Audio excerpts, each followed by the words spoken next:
Така, след като всичко е готово, отворете папката Tron. Ако влезете в папката Resources, ще видите стъпките, които се изпълняват. Например, ако отидете в стъпката за подготовка, Preparation, това са подготвителните стъпки, които ще се изпълнят. Преминаваме към почистване на временни файлове, Temporary Files Cleaning. Това са функциите, които скриптът използва, за да почисти временните файлове. Debloat, премахване на излишен софтуер, това се използва всъщност ще използва инструмента за премахване на вируси на Касперски, KVRT, за да премахне вируси и зловреден софтуер. Ето така обикновено работи Tron. И за да стартирате Tron, ще видите файла tron.bat. Сега нека стартираме tron.bat. Кликнете с десен бутон върху него, изпълни като администратор. Добре, сега ще ви покажа предупреждение. Силно ви препоръчвам да прочетете предупреждението и да напишете I agree изцяло с главни букви и да натиснете Enter, за да продължите. Но аз няма да го правя сега, ще го отменя. Добре.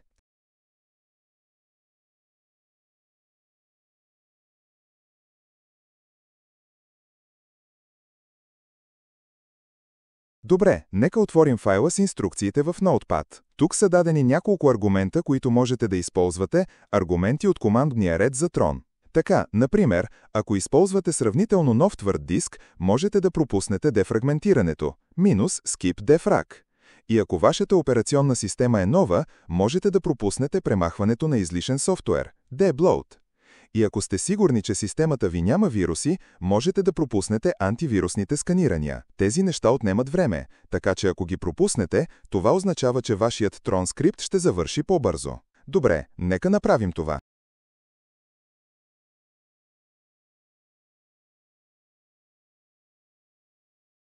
За да го направите, отворете команден ред. Кликнете на бутона Start, напишете CMD. Добре, и тук пише Изпълни като администратор. Кликнете на това.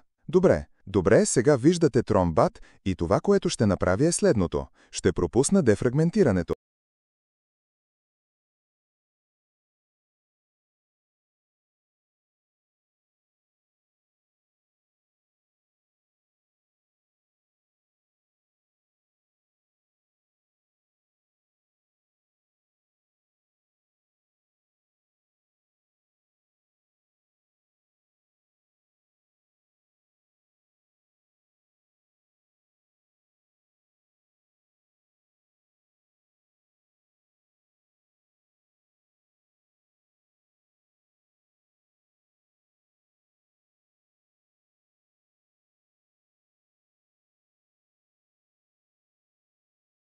Така че ще напиша Tron.bat -defrag. И, да, ще пропусна премахването на излишен софтуер, -debloat. Добре, и ще пропусна всички антивирусни сканирания, -AS. Добре, и след като всичко приключи, аз искам системата да се изключи. Така че ще добавя, добре, натиснете Enter отново. Сега Tron зарежда.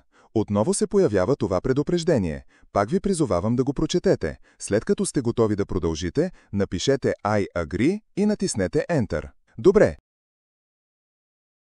Enter. Добре, сега ще ви покажа етапите, които ще изпълни. Това са 8-те етапа, като 8-ият са персонализираните команди, които в момента не използваме. И така, останалите неща ще бъдат изпълнени. Аз пропускам дефрагментирането, пропускам премахването на излишен софтуер, пропускам антивирусните сканирания. Пише, че приблизителното време за изпълнение е от 4 до 6 часа. Сигурен съм, че трябва да приключи в рамките на 4 часа. Добре, когато сте готови, натиснете произволен клавиш и процесът ще започне.